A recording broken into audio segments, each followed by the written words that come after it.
Hey, this is Ramon, channel Safa 4, and welcome to my Quran study. This is Catholic Reads the Quran. Today we are doing Surah 6, ayat 155 through 165. We will be finishing up the cattle.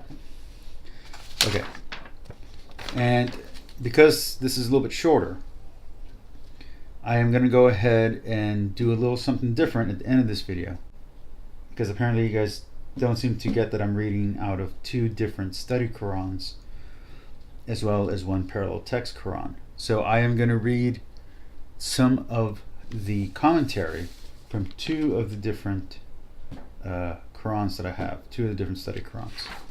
Alright? Okay. But let's first go with what we have. So we have from Surah 6, ayat 155. To me and to other biblical scholars, the Quran does not accurately represent Jewish or Christian reading, writing, studies, or beliefs. So let's read that. 155. And this is a blessed book that we have sent down. So follow it and be reverent, and happily you may receive mercy, lest you should say, the book was only sent down upon two groups before us, and we were indeed heedless of their study. Or lest you should say, if the book had been sent down upon us, we would surely have been better guided than they. Now there has come unto you a clear proof from your Lord, a guidance and a mercy. So who does greater wrong than one who denies the signs of God and turns away from them? Soon shall we recompense those who turn away from our signs with a terrible punishment for having turned away. Next we get to ayah 159, which is a criticism on denominations and fractions, or fractionating. So let's read that. Ayah 159. Truly, those who have divided their religion and become fractions, thou hast nothing to do with them. Their matter rests with God alone. Then He will inform them about that which they used to do. Next we get to ayah 160, which states that good deeds will be rewarded 10 times over, while an evil deed receives a single punishment. So let's read that. Whosoever brings a good deed shall have 10 times the like thereof, but whosoever brings an evil deed shall be recompensed only with the like thereof, and they shall not be wronged. And then we get to ayah 164. And this is a weird formula, or odd formula. No soul does evil, save against itself, and none shall bear the burden of another. This is a very unchristian sentiment. So let's check that out. Say, shall I seek a Lord other than God, while He is Lord of all things? No soul does evil, save against itself, and none shall bear the burden of another. Then unto your Lord is your return, and He will inform you of that wherein you differed. And then we get to the closing, which for this chapter, for the surah, which will be ayah 165.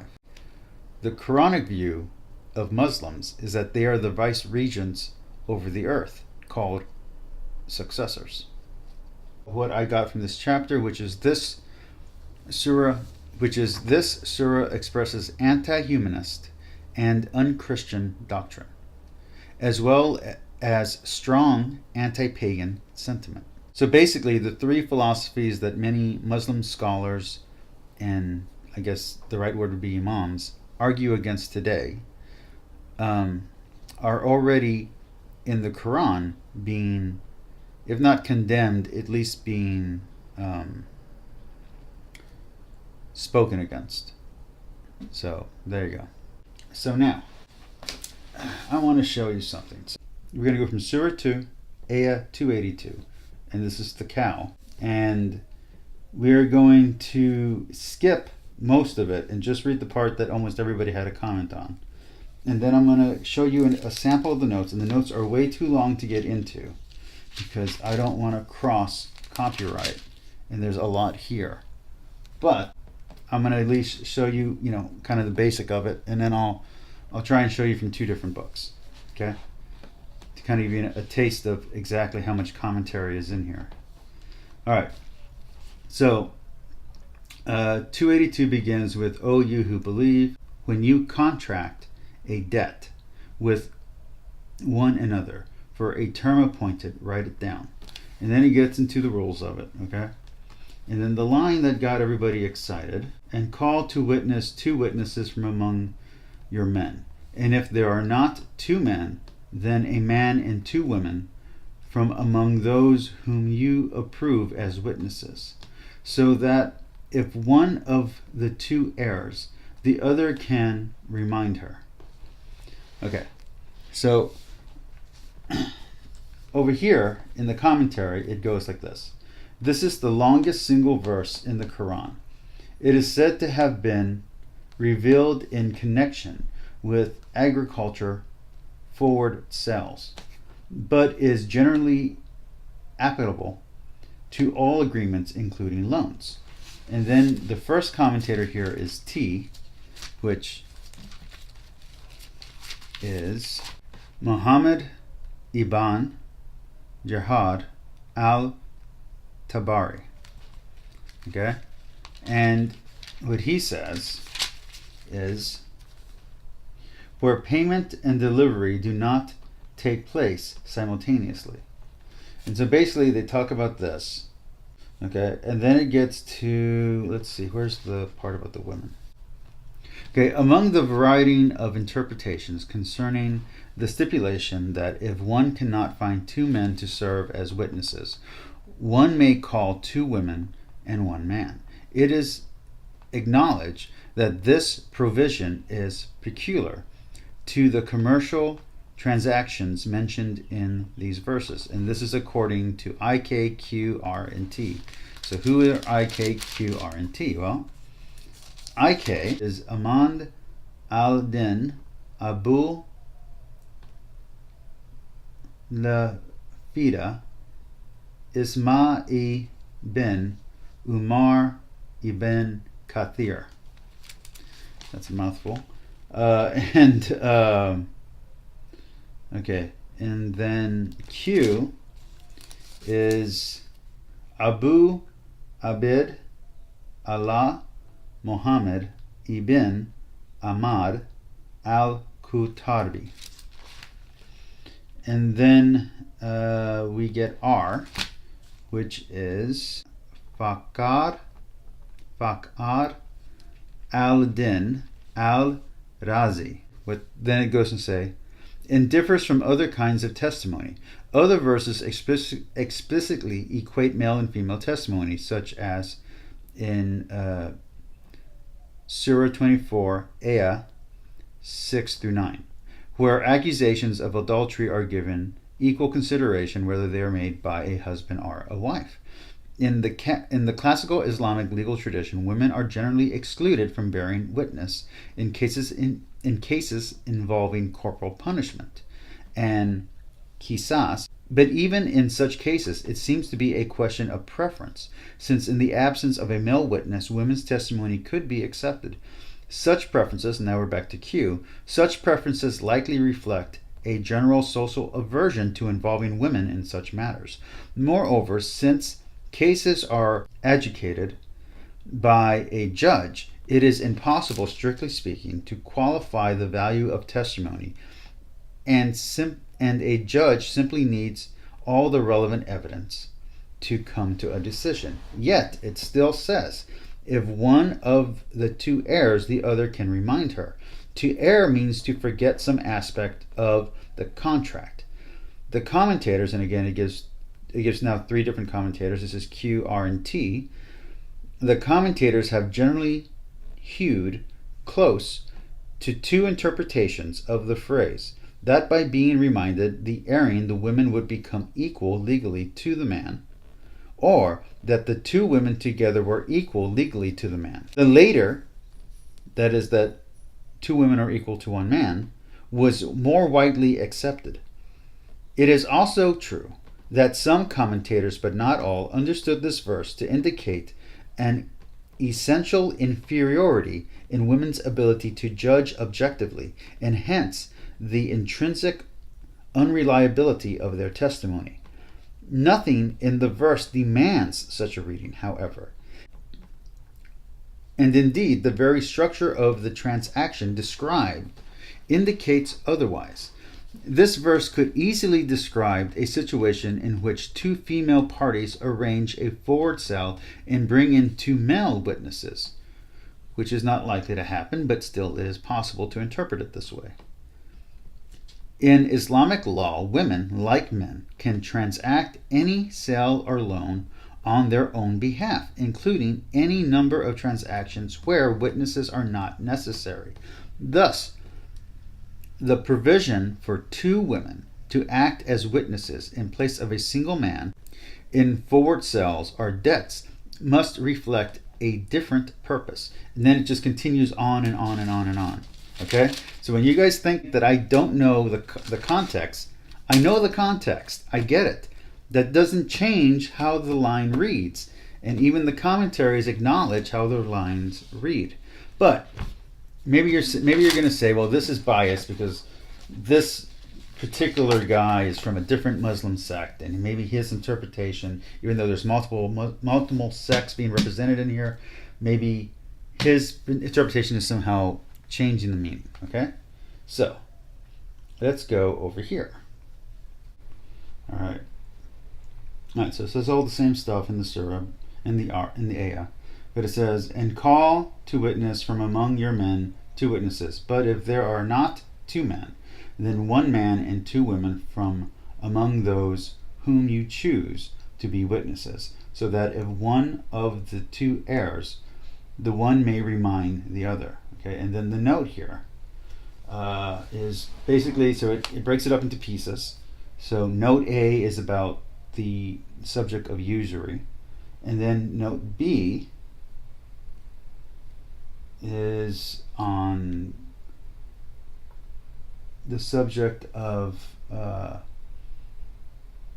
guardianship, and then note C is going to be on the women. This is, as women did not take much part in business and were therefore unable to understand the transaction, two women are required instead of one man. So you see, yes, I am reading the notes, and the notes that I'm reading are the notes that I'm giving to you.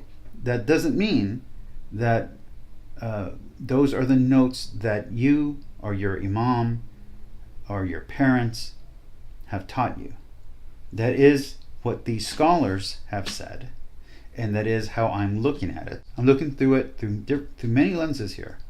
Through a Catholic lens, through a Christian lens, through a modern lens, but I am seeing the comments and the commentary, the tafsir, from your greatest scholars. But yes, I am reading them translated, but they are translated by Muslims, and these notes are for a general audience and also for believers. Okay? And that doesn't mean that just because you don't agree with my interpretation of a line, that it's not an official interpretation, because I'm getting these interpretations from the books themselves. Okay? Anyway, from the commentary of your greatest scholars. All right. Peace, like, and subscribe. I'm going to have to edit this all together. Bye. So going back to Surah 4, and I believe it's ayah 34. Let me check. Surah 4, and I believe it's ayah 34. And a lot of people say, well, if you just knew the context, or just knew the context. Well, I know the context. I get it. It says it in here. But a lot of you guys don't believe me. So what I'm going to do is I'm going to read the commentary on that verse from two different... Oh my goodness, I am not going to read all this. I forgot how long this is. Oh, I'll get hit with a copyright strike if I read all of that. Okay, I'm going to read a portion of the commentary on this because I'm just going to show it to you. On verse 34, it starts off, hold on. The commentary, this is just the commentary on one verse, on one ayah. Starts off right there, goes all the way here, all the way here, all the way here. Okay, and goes all the way here and ends right there. That will get me into copyright infringement territory if I read all of that. So let me just read pieces of it, okay? And I'm just going to jump around. I'm just going to pick a little bit, maybe from each column. I'll read just like one paragraph from each column. This verse is the clearest. Remember, we're going back to Surah 4, ayah 34. This verse is the clearest statement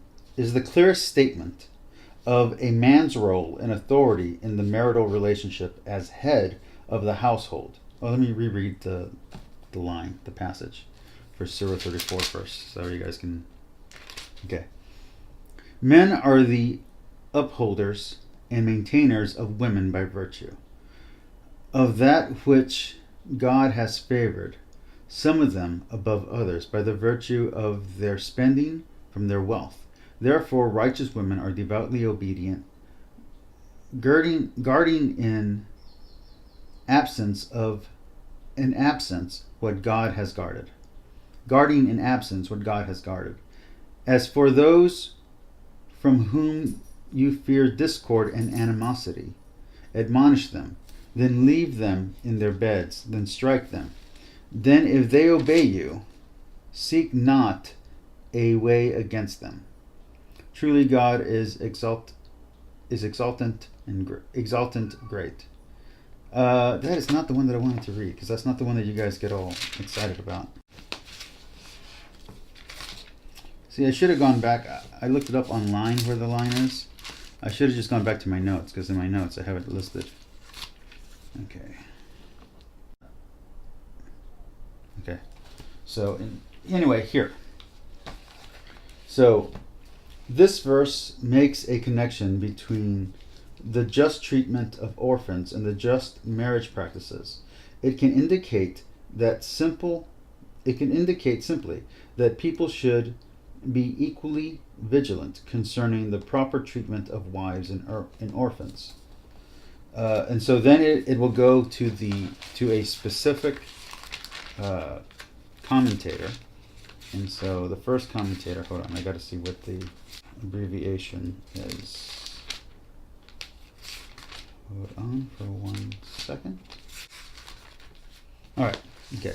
So from the commentators, so it gives you the initials of all the commentators. So I can just show you that. So it gives you the initials of all the commentators. And so the first commentator to comment on this one is T. And T is Muhammad ibn Jarrah al-Tabari. Okay? So what he says is, this means marrying only the woman whom one can properly support and whose rights in marriage one can uphold. And then it goes, all commentators are explicit that this verse did not establish a new license for polygamy or encourage it, but rather limited the more excessive practices of polygamy common in pre-Islamic Arabia by setting four as a maximum number of wives a man can have at one time. And this will... Oh, I'm reading the wrong thing. Huh?